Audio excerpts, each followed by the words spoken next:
শ্বশুর মামলা করছে আগস্টের 20 তারিখ।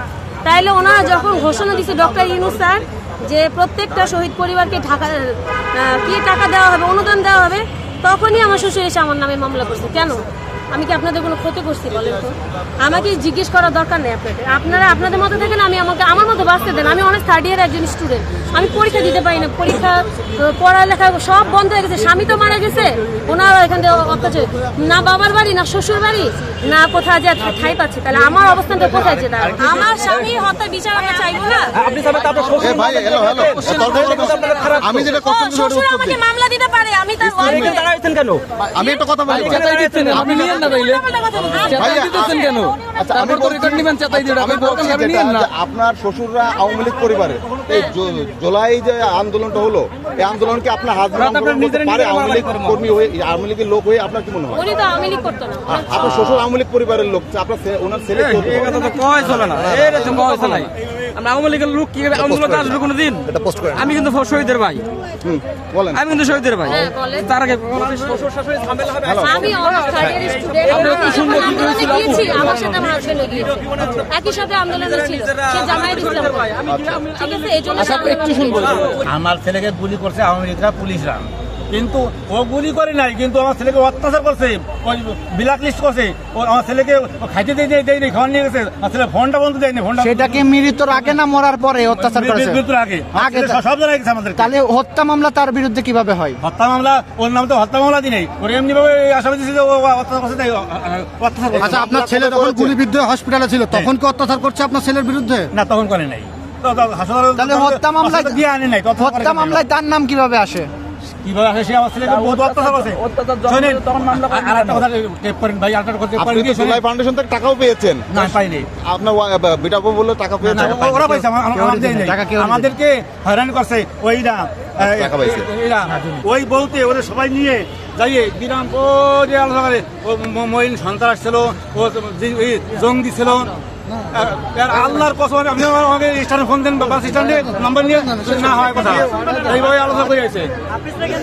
আচ্ছা, আপনি কেস করেছেন কি হিসাবে? সেটা কেস করেছি, ওই যে মারছে পুলিশরা, ও তো মারি নাই, কিন্তু অত্যাচার করছে, এই জন্য ওরা আসামি করছি। ও তো অত্যাচার করছে, এই জন্য আসামি করছে।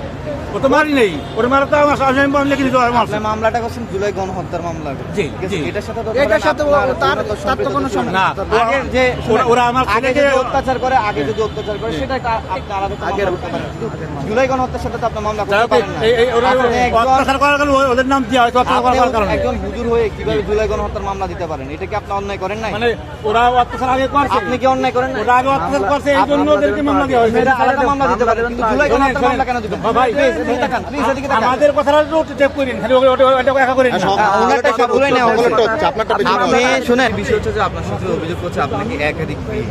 আচ্ছা, তাহলে প্রমাণ করতে পারে, একাধিক বিয়ের প্রমাণপত্র লিগেল, আমার কাবিন নামা অন্যান্য ওনারা জাস্টিফাই করতে পারলে। আমি তো বলতেছি না যে আমার একাধিক বিয়ে, ওনারাদের প্রমাণ করে দেখাতে পারলে, কাবিন নামা আনতে পারলে, সবকিছু এ টু জেড নিয়ে আসতে পারে।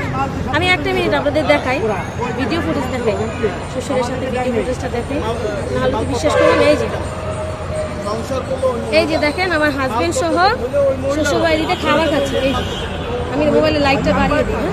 এদিকে সবার দিকে ধরেন।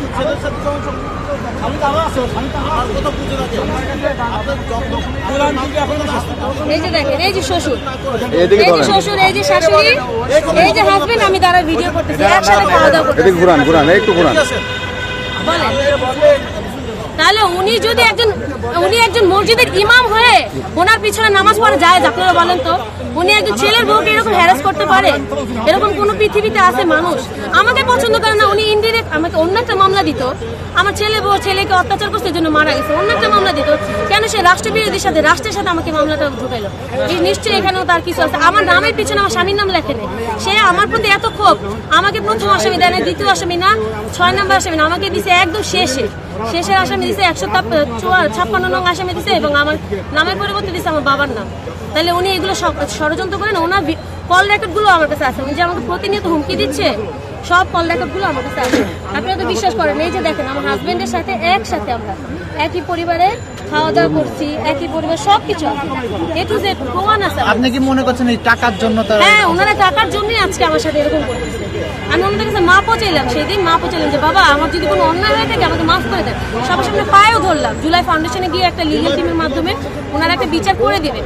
তারা এখন জুলাই ফাউন্ডেশনকে মানে ইয়ে করতেছে, তারা জুলাই ফাউন্ডেশনকে এখন সবার কাছে প্রচার করে বেড়াচ্ছে জুলাই ফাউন্ডেশন ভালো না, খারাপ, তাদের বিরুদ্ধে কথা বলতেছে। জুলাই ফাউন্ডেশন চাচ্ছে যে একটা অসহায় মেয়েকে, একটা বিধবা মেয়েকে যেরকম হ্যারাস করা আপনাদের দরকার নেই, আপনারা মামলাটা উঠাই না আঙ্কেল। আমরা পুরো মামলা উঠানোর কথা বলতেছি, সরকারকে বিচারে আনতে আনেন। কিন্তু এই যে পরিবারের 5টা মানুষকে মামলা দিয়েছে, এই মামলাটা আপনারা উইথড্র করে ফেলেন। শুধু এই 5টা মানুষের দায়িত্ব আমরা নিলাম, উঠে ফেলেন। টাকাটা আপনার যা আপনার ছেলে পেয়ে টাকাও চাচ্ছেন, আপনি নিয়ে যান, সম্পূর্ণ 5 লক্ষ টাকা আপনি নিয়ে যান।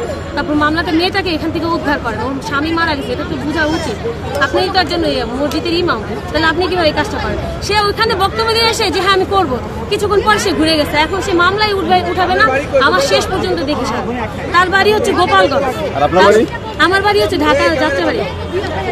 আপনারা যে আজকে এখানে আসছেন, এই যে শহীদ পরিবারের সদস্য, এখন আপনার হাজবেন্ডকে জুলাইকে শহীদ হয়েছিল মূলত, না ওনাকে হত্যা করেছিল? না, উনি শহীদ হয়েছিল, উনিও ছাত্র ছিল। আমি একজন স্টুডেন্ট, উনি স্টুডেন্ট। আমি অনার্স থার্ড ইয়ারে, উনি হলো আরবি লাইনে ছিল হুজুর।